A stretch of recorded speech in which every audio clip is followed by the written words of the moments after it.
Welcome to Rajasthan GK trending. दोस्तों स्वागत है आप सभी का राजस्थान सामान्य ज्ञान की आज के इस नई वीडियो में। दोस्तों हमारी राजस्थान अध्ययन की कक्षा 6 की जो किताब है उसका पाठ चल रहा था, जिसमें हमने 6 पाठ कंप्लीट कर लिए हैं और आज हम करने वाले हैं दोस्तों 7वां पाठ, जिसका नाम है राजस्थान जल संसाधन एवं संरक्षण के बारे में। ठीक है, अगर आपने 6 पाठ नहीं देखे तो नीचे डिस्क्रिप्शन बॉक्स में लिंक दिया गया है, जाके प्लेलिस्ट को चेक कर लेना और आसानी से आप उन 6 पाठों को बहुत ही कम समय में पढ़ सकते हैं। ठीक है, ये आने वाली प्रतियोगी परीक्षाओं की दृष्टि से बहुत ही महत्वपूर्ण वीडियो है, इसलिए वीडियो को लाइक कर दीजिए दोस्तों, क्योंकि बाद में आप वीडियो की भावनाओं में खो जाते हैं और लाइक करना भूल जाते हैं। तो चलिए दोस्तों शुरू करते हैं राजस्थान जल संसाधन एवं संरक्षण के बारे में।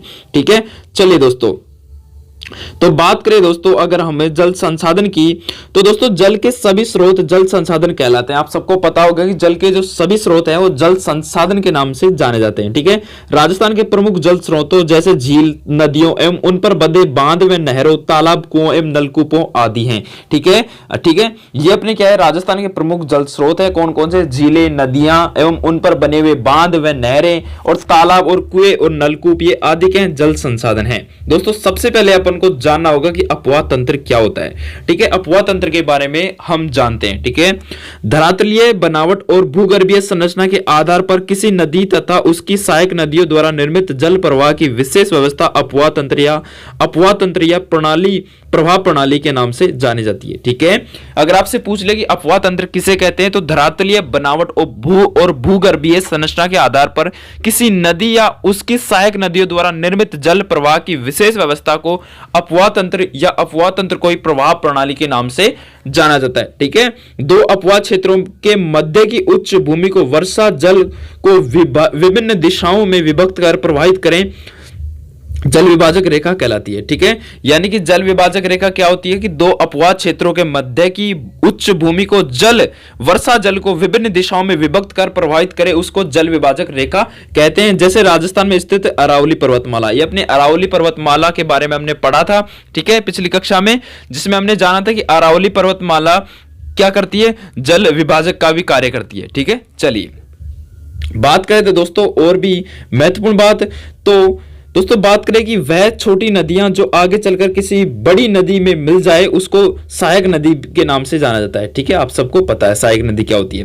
अब बात करते हैं दोस्तों अपन किसकी बात करते हैं, राजस्थान का अपवाह तंत्र। राजस्थान के अपवाह तंत्र की बात करें दोस्तों, तो राजस्थान का अपवाह तंत्र 3 भागों में विभाजित है। ठीक है, जो राजस्थान का जो अपवाह तंत्र है वो 3 भागों में विभाजित है। तो सबसे पहले बात करते हैं बंगाल की खाड़ी का अपवाह तंत्र। इंपॉर्टेंट है दोस्तों, वीडियो को पेशेंस बनाकर अंत तक जरूर देखना, बहुत इंपॉर्टेंट वीडियो है आपके लिए। ठीक है, यहां से प्रश्न जरूर बनेगा, आप चाहे किसी भी प्रतियोगी परीक्षा की तैयारी कर रहे हो, आरपीएससी या आरएसएस एमबी की किसी भी प्रतियोगी परीक्षा की तैयारी कर रहे हो, जो राजस्थान राज्य स्तरीय स्तर पर यहां से प्रश्न बनने की चांस बहुत ज्यादा है। ठीक है, चलिए तो अरावली पर्वत से पूर्व भाग में बहने वाली बनास, पार्वती, काली सिंध आदि नदियां चंबल में प्रवाहित होकर यमुना नदी में मिल जाती है तथा यमुना नदी गंगा नदी में, अंततः गंगा नदी बंगाल की खाड़ी में मिल जाती है। इन नदियों को बंगाल की खाड़ी का अपवाह तंत्र कहते हैं, यानी कि वे नदियां जो बंगाल की खाड़ी में अंत में गिरती है उसको बंगाल की खाड़ी का अपवाह तंत्र कहते हैं। जो अपने राजस्थान की अरावली पर्वत से पूर्वी भाग में बहने वाली नदी बनास, पार्वती, काली सिंध, ठीक है, ये सभी की सभी दोस्तों अपने बंगाल की खाड़ी का अपवाह तंत्र में आने वाली नदियां हैं। ठीक है, अब बात कर लेते हैं अरब सागर का अपवाह तंत्र। ठीक है, बंगाल की खाड़ी का अपवाह तंत्र की बात कर ली। ठीक है, वे नदियां जो बंगाल की खाड़ी में गिरती हैं बंगाल की खाड़ी का अपवाह तंत्र कहलाती है। ठीक है, बात करते हैं अब अरब सागर का अपवाह तंत्र। पहला खत्म, दूसरा अरब सागर का अपवाह तंत्र। इसके बारे में बात करें तो अरावली पर्वत से पश्चिमी भाग में बहने वाली जैसे माही, लूनी, साबरमती, पश्चिमी बनास एवं इनकी सहायक नदियों को अरब सागर का अपवाह तंत्र कहते हैं। यानी कि वे नदियां जो अरावली पर्वत से पश्चिमी भाग में बहती है जैसे माही, लूनी, साबरमती, पश्चिमी बनास एवं इनकी जो सहायक जो नदियां हैं छोटी मोटी, वो सभी की सभी अरब सागर के अपवाह तंत्र के अंतर्गत आती है। ठीक है, यानी कि अरब सागर के अपवाह तंत्र में आती है। ठीक है दोस्तों, चलिए अब बात कर लेते हैं अगली।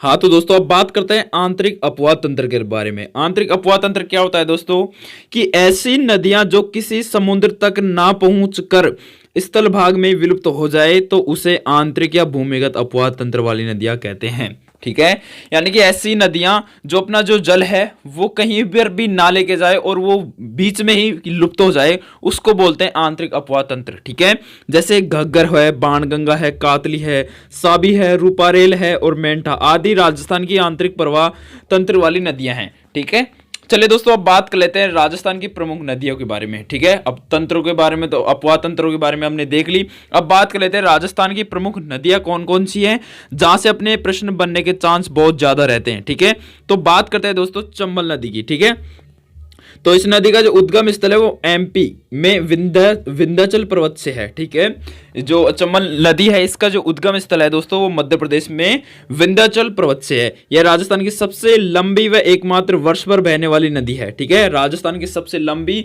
व एकमात्र वर्ष भर बहने वाली राजस्थान की सबसे लंबी नदी में से एक है कौन सी? चंबल नदी। ठीक है, और ये सबसे लंबी नदी है। ठीक है, राजस्थान में यह नदी चित्तौड़गढ़ जिले में बैसोरगढ़ से प्रवेश कर कोटा, बूंदी, सवाई माधोपुर, करौली, धौलपुर जिलों में बहने के बाद उत्तर प्रदेश के यमुना नदी में मिल जाती है। ठीक है, अगर आपसे पूछ ले कि यह कहां से राजस्थान में कहां से प्रवेश करती है, तो राजस्थान में यह नदी चित्तौड़गढ़ जिले में बैसोरगढ़ से प्रवेश कर कोटा, बूंदी, सवाई माधोपुर, करौली एवं धौलपुर जिलों में बहने के बाद उत्तर प्रदेश में यमुना नदी में यह जाके मिल जाती है।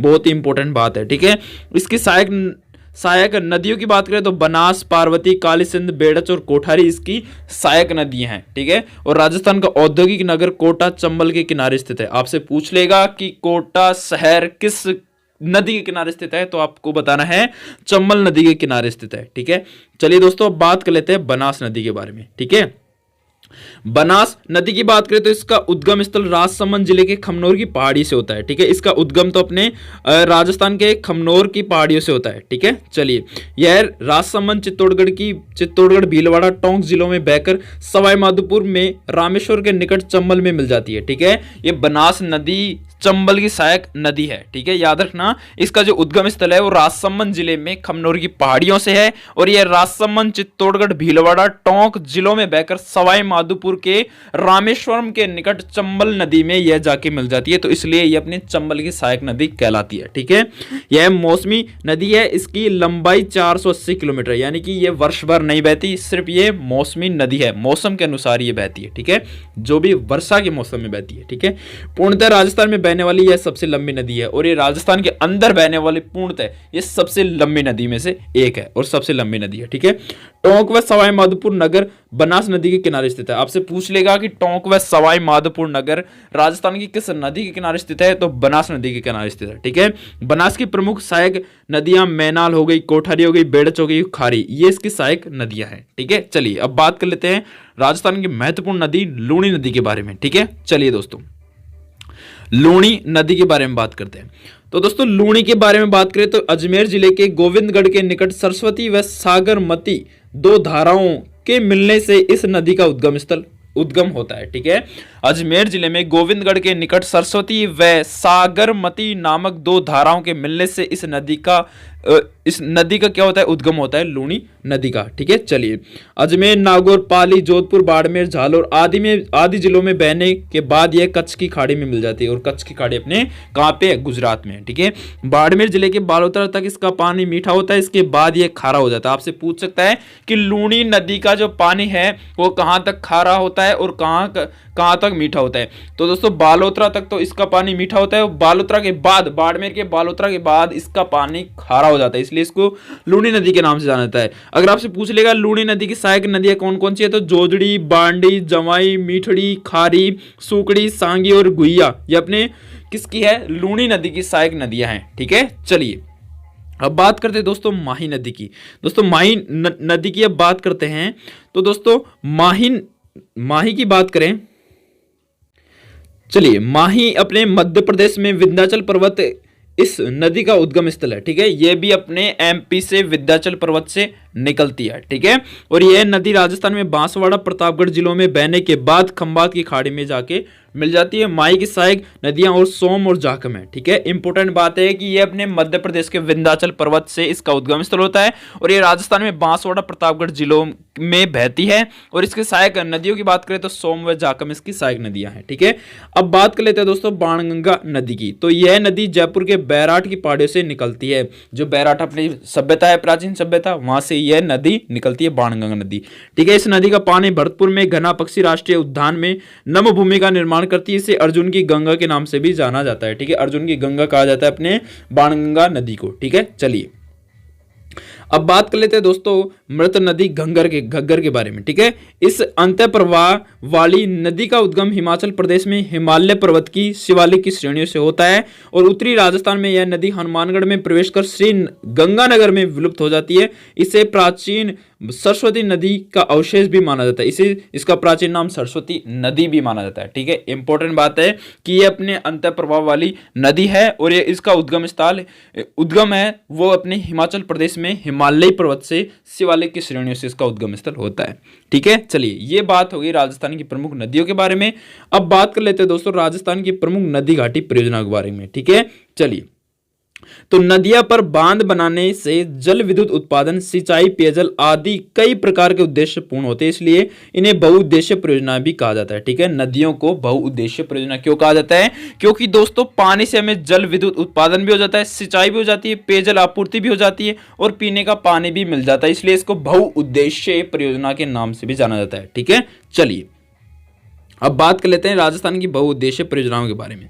ठीक है, उनमें से सबसे पहले है दोस्तों, चलिए एक बात और बात कर लेते हैं दोस्तों कि भारत के प्रथम प्रधानमंत्री कौन थे? ये अपने पंडित जवाहरलाल नेहरू ने इन्हें आधुनिक भारत के मंदिर कहा है राजस्थान की बहुउद्देश्य परियोजनाओं को। ठीक है, चलिए अब बात कर लेते हैं दोस्तों चंबल परियोजना के बारे में। ठीक है, चंबल परियोजनाओं के बारे में डिटेल से बात करते हैं।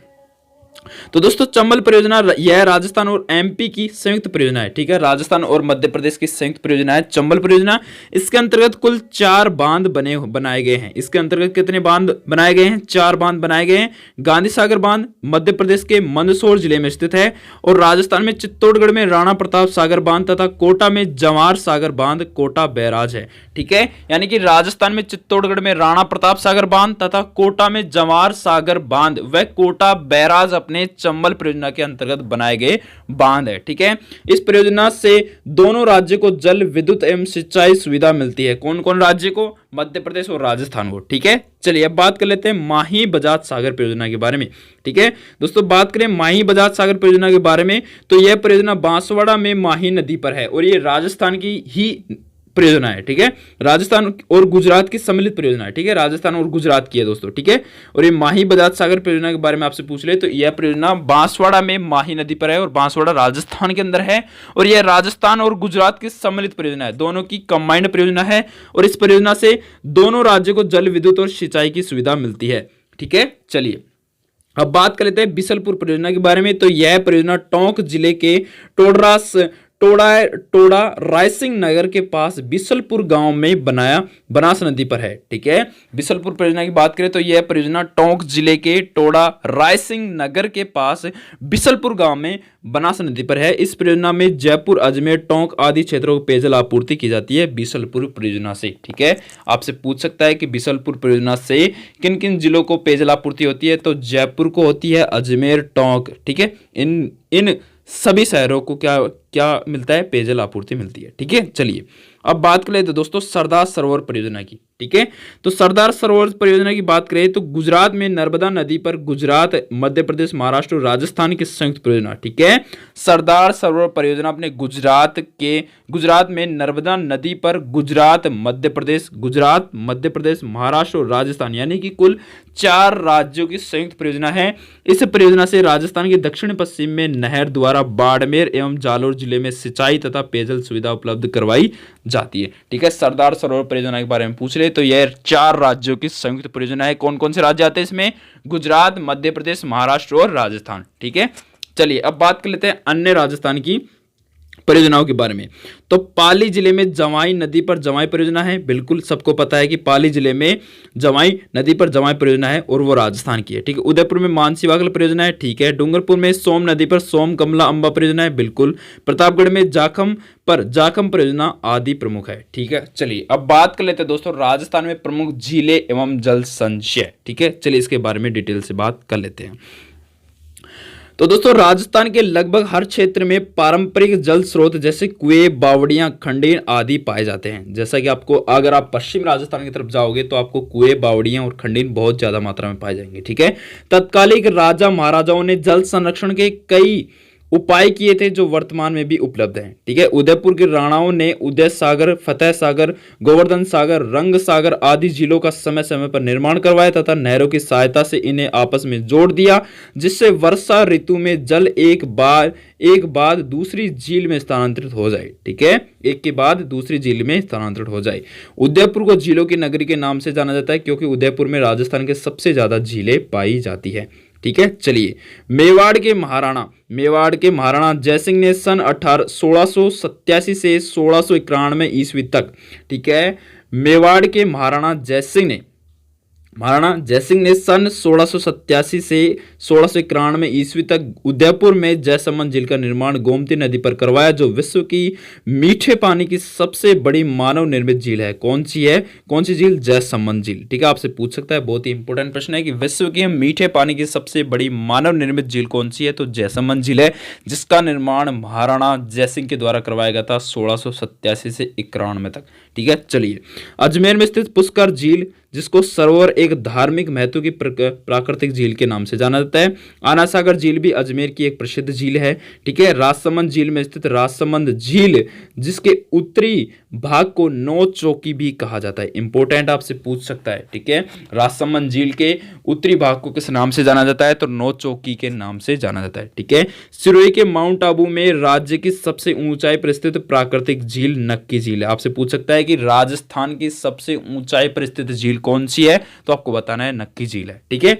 चलिए अब बात करते हैं दोस्तों अन्य झीलों में। जोधपुर में बालसमंद, कायलाना एवं उम्मेद सागर, जैसलमेर में गढ़सीसर, डूंगरपुर में गैप सागर, बीकानेर में कोलायत, अलवर में सिलीसीड आदि महत्वपूर्ण जल संसाधन की महत्वपूर्ण झीलें हैं, ठीक है। चलिए अब बात करें दोस्तों राज्य में खारे पानी की झीलें। जयपुर, अजमेर एवं नागौर के मध्य सांबर झील, बाड़मेर में पंचपंद्रा, बीकानेर में लुणकसर, जैसलमेर में पोखरण, जोधपुर में फलोदी आदि प्रमुख खारे पानी की झीलें हैं। अगर आपसे पूछ ले कि राजस्थान की प्रमुख खारे पानी की झील कौन कौन सी है, तो जयपुर, अजमेर एवं नागौर के मध्य सांबर झील है, बाड़मेर में पंचपंद्रा है, बीकानेर में लुणकरणसर है, जैसलमेर में पोखरण है और जोधपुर में फलोदी आदि प्रमुख खारे पानी की झीलें हैं, ठीक है। अब बात कर लेते हैं दोस्तों जल संरक्षण के प्रमुख साधन, ठीक है। चलिए रूफटॉप जल संचय तकनीकी।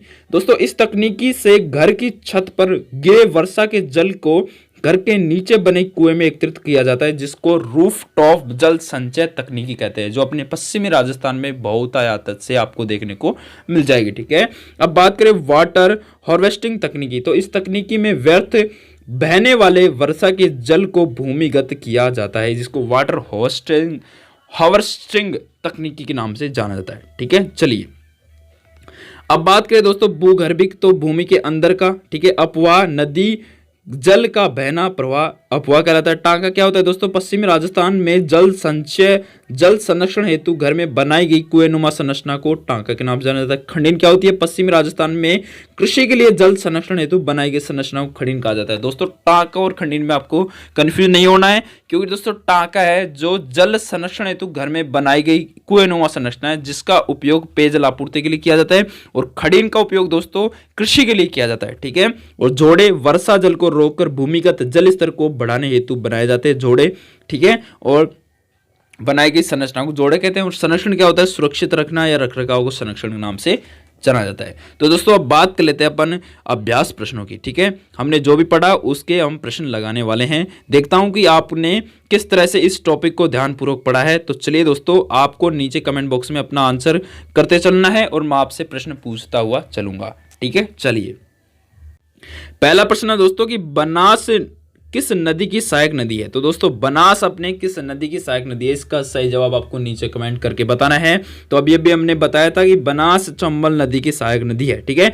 दूसरा प्रश्न है कि माही बजाज सागर परियोजना कहाँ विकसित की गई है? तो दोस्तों माही बजाज सागर परियोजना आपसे पूछ ले तो आपको बांसवाड़ा टिक करना है, ठीक है। चलिए तीसरा प्रश्न है कि पश्चिमी राजस्थान में जल संरक्षण के लिए घर में बनाए गए कुएंनुमा संरचना को क्या कहते हैं? तो दोस्तों क्या कहते हैं बताइए? पश्चिमी राजस्थान में जल संरक्षण के लिए घर में बनाई गई कुएंनुमा संरचना को दोस्तों हम टांका के नाम से जाना जाता है, ठीक है। चलिए अर्जुन की गंगा किस नदी को कहा जाता है? तो अर्जुन की गंगा अपने बाणगंगा नदी को कहा जाता है। इंपॉर्टेंट प्रश्न है, ठीक है। चलिए गना पक्षी राष्ट्रीय उद्यान राजस्थान के किस जिले में स्थित है? तो अपने कहां पे है दोस्तों? भरतपुर जिले में स्थित है गना पक्षी राष्ट्रीय उद्यान। चलिए छठा प्रश्न दोस्तों कि पश्चिमी राजस्थान में कृषि के लिए जल संरक्षण हेतु बनाई गई संरचना को खडीन कहा जाता है, ठीक है। चलिए निम्न में से खारे पानी की झील नहीं है। कौन चीज में से खारे पानी की झील नहीं है? सामर है, पंचपंद्रा है, लुणकसण है, लेकिन पिछोला झील अपने खारे पानी की झील नहीं है, मीठे पानी की झील है। निम्न में से खारे पानी की झील कौन सी है? तो दोस्तों पुष्कर अपने नहीं है, पिछोला नहीं है, पंचपंद्रा गढ़सीसर नहीं है, तो पंचपंद्रा अपने खारे पानी की झील है, ठीक है। चलिए राज्य की सबसे ऊंचाई पर स्थित प्राकृतिक झील कौन सी है? तो नक्की झील अपने कहां पे? सिक्कर सिरोही में है, ठीक है। चलिए दोस्तों अब बात कर लेते हैं कि झीलों की नगरी किसे कहा जाता है? तो दोस्तों झीलों की नगरी उदयपुर को कहा जाता है। मानसी वाकल परियोजना आपसे पूछ सकता है कि तो मानसी वाकल परियोजना अपने किस जिले में स्थित है? तो दोस्तों अपने उदयपुर जिले में स्थित है, ठीक है।